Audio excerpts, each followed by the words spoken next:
What happens when a smug judge mocks two women in his courtroom? He had no idea what was coming next. Imagine this: a courtroom buzzing with tension, a judge brimming with arrogance, and two women who appeared poised but unassuming. What unfolded next? It silenced everyone present, leaving the air so charged you could almost hear the crackle of electricity. It all began on an ordinary day in what seemed like an ordinary courtroom. Conversations came to an abrupt halt the moment the grand double doors swung open. All eyes turned as Ebony and Ivy Coleman strode in, identical twins with an air of quiet but undeniable power. These women weren't here to blend into the background. They were here to stand out and be heard. Ebony, dressed in a pristine white blouse, carried herself with an elegance that commanded respect, while Ivy, wearing a sharp navy blazer, exuded calm confidence. Each click of their heels against the polished floor echoed like a drumbeat, heralding their arrival. They weren't here for theatrics or to turn heads. They were here for justice. Their goal? To contest an unjust eviction notice. A simple, straightforward case? Far from it. At the plaintiff's table sat the landlord, a balding man whose face seemed permanently etched with a smug, disdainful grin. Leaning toward his lawyer, he whispered something, and the smirk that followed was enough to make anyone's blood boil. He exuded arrogance, believing the odds were in his favor. As the Coleman twins approached their designated table, a ripple of murmurs spread through the courtroom gallery, a mixture of curiosity, judgment, and intrigue.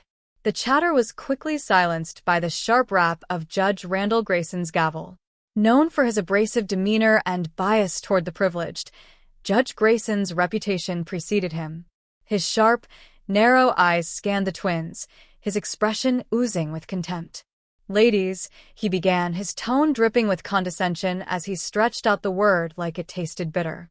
"Did you mistake this courtroom for a fashion show? Or is this your attempt to impress me by dressing up like you're attending a corporate seminar?" The gallery chuckled softly, a sound that carried enough weight to feel like a public slap. Ebony's hands clenched into tight fists beneath the table. Ivy glanced at her sister, a silent message passed between them. "Don't rise to the bait. Stay composed." The hearing commenced, but it became immediately apparent that Judge Grayson wasn't interested in impartiality.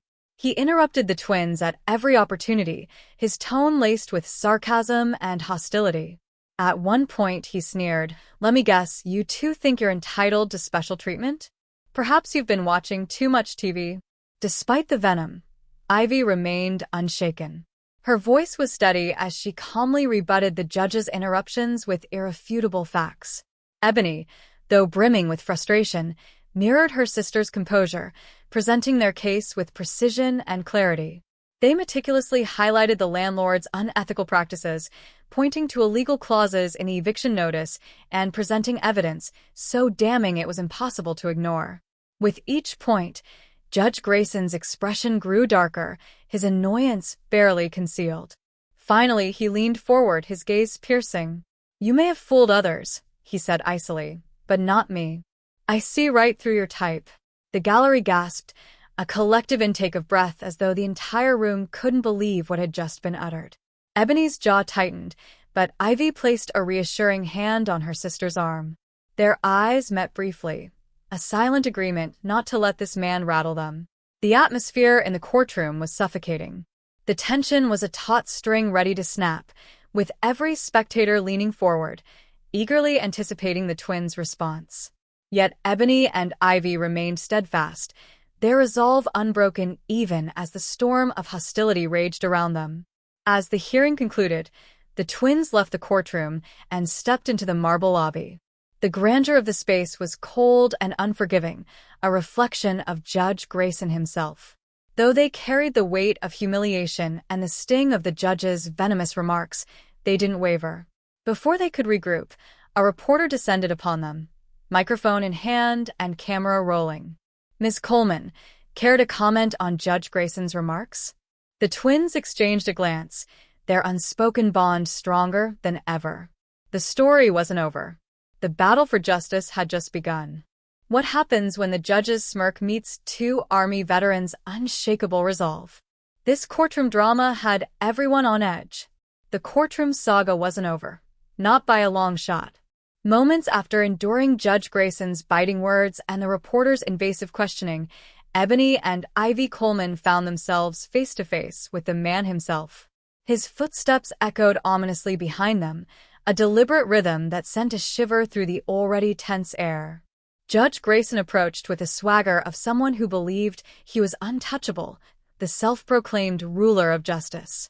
Flanked by 2 security guards, he seemed to suck the oxygen out of the room, his presence a dark storm cloud. His smirk widened as he addressed them, his voice dripping with condescension. Well, he drawled, taking his time. Leaving already? I thought you two had more backbone. Ebony, mid-stride, stopped. Slowly, she turned to face him, her expression neutral but her eyes blazing with restrained fire. Her voice, sharp and steady, cut through the tension like a blade. We're not running, Judge, she said. We're walking away, because this is beneath us. Grayson's smirk deepened into a smug grin, the kind that made you want to roll your eyes or throw a thesaurus at him. Maybe both. Beneath you, he echoed mockingly. The arrogance. He paused for dramatic effect, narrowing his eyes. I hope you're prepared to lose. For a moment, silence hung in the air. Then Ivy stepped forward. Her calmness wasn't just composure, it was ice-cold precision. We're not the ones losing, Judge, she said, her voice steady and measured. Your bias is on full display, and frankly, it's embarrassing for you. For the briefest of moments, Grayson's mask slipped. His smug grin faltered, replaced by something that flickered between fear and anger. It was gone almost as quickly as it appeared.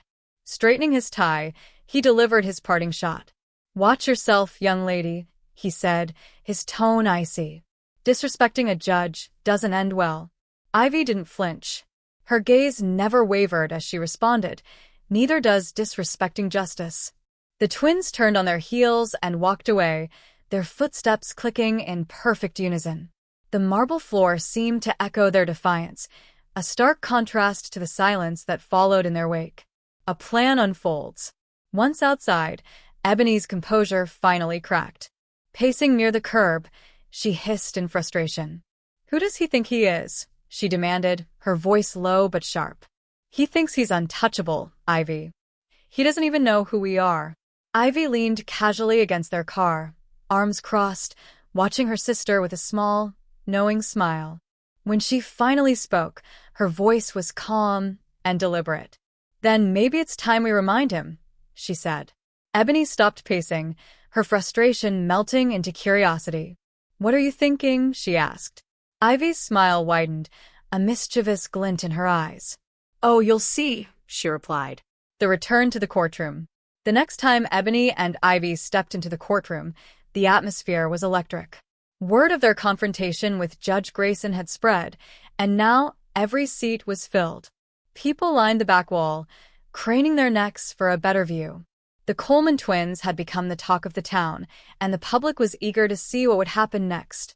As they entered, Ebony carried a black duffel bag with deliberate care, its weight a silent promise. The tension in the room was palpable, the kind that made you hold your breath without realizing it. Judge Grayson, perched high on his bench, didn't look pleased. The increased attention seemed to irritate him, though he masked it with his usual air of superiority. Leaning forward, he addressed the twins with a thin smile that didn't reach his eyes. Miss Coleman, he said, his tone dripping with sarcasm. I trust you're ready to continue wasting this court's time? Ivy, as composed as ever, stepped forward. Her voice was clear and sharp, slicing through the murmurs like a knife. Actually, Your Honor, she began, we'd like to submit new evidence. Judge Grayson arched an eyebrow, his expression teetering between curiosity and annoyance. New evidence, he echoed. And what, exactly, would that be? Ebony unzipped the duffel bag with slow precision, the sound of the zipper amplified in the room's silence. She pulled out neatly organized documents, glossy photographs, and a tablet. This, she said firmly, placing the items on the defense table, and this. The gallery collectively leaned forward, curiosity etched on every face. The court clerk approached, taking the tablet from Ebony and connecting it to the courtroom's projector. Moments later, the screen at the front of the room lit up. The first clip showed Ebony and Ivy in full U.S. Army tactical gear, leading a training exercise with precision and authority. The footage transitioned to scenes of the twins coordinating humanitarian missions in disaster zones, their uniforms coated in dust, but their determination unshaken.